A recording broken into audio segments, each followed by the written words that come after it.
अस्सलाम वालेकुम रहमतुल्लाहि वबरकातुहू। अजीज तलबा व तलबात, एक बार फिर से डिजिटल स्कूल में आपका इस्तकबाल है। आज हम देखेंगे standard 6 subject mathematics practice set number 36। तो 36 प्रैक्टिस सेट नंबर है।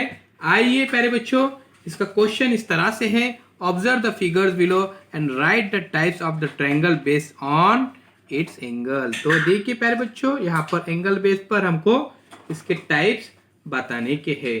तो देखिए पहला क्वेश्चन पी क्यू आर, तो यहाँ पर देखिए 90 का एंगल यहाँ पर समझ में आ रहा है हमको।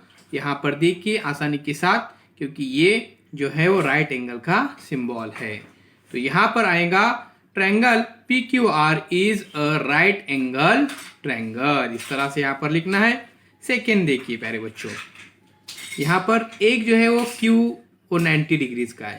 अब यहाँ पर सेकेंड में देखिए एक्स वाई जेड, यानी ये हमको समझ में आ रहा है कि मोर देन 90 डिग्रीज है, 125, इसलिए ये ऑब्ट्यूज एंगल है, यानी triangle X Y Z is an obtuse angle triangle, इस तरह से।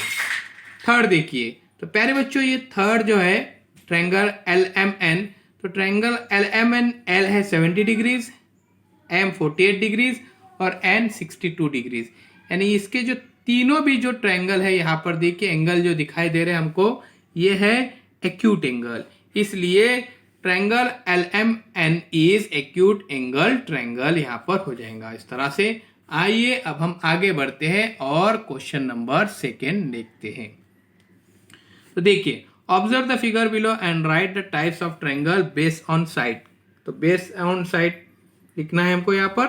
तो चलिए प्यारे बच्चों देखिए triangle A B C is, इसकी A B side B C और ए सी ये तीनों भी इक्वल है, इसीलिए ये इक्विलेटरल ट्रायंगल है। तो देखिए इससे समझ में आता है कि तीनों भी साइड उसके इक्वल है। उसके बाद ये देखिए इसमें एक भी साइड इक्वल नहीं है, डी ई भी अलग है, ई एफ भी अलग है और डी एफ भी अलग है, क्योंकि देखिए यहाँ से समझ में आता है यहाँ पर 1 लाइन 2 लाइन और 3 लाइन, तो ये स्केलेन ट्रायंगल है।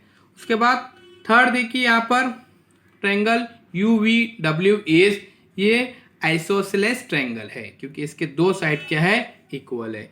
अभी ये क्वेश्चन देखिए इसको किस तरह से सॉल्व करना है, यहाँ पर ध्यान में दीजिए प्यारे बच्चों, बहुत ही आसान है ये क्वेश्चन। ये देखिए as shown in the figure, Avinash is standing near his house, उसके घर के नजदीक है। he can choose from 2 roads to go to school, which way is shorter, explain why।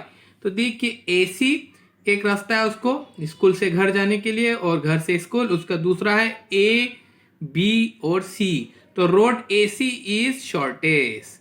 तो देखिए यहाँ पर रोड AC है, उसको शॉर्टकट रास्ता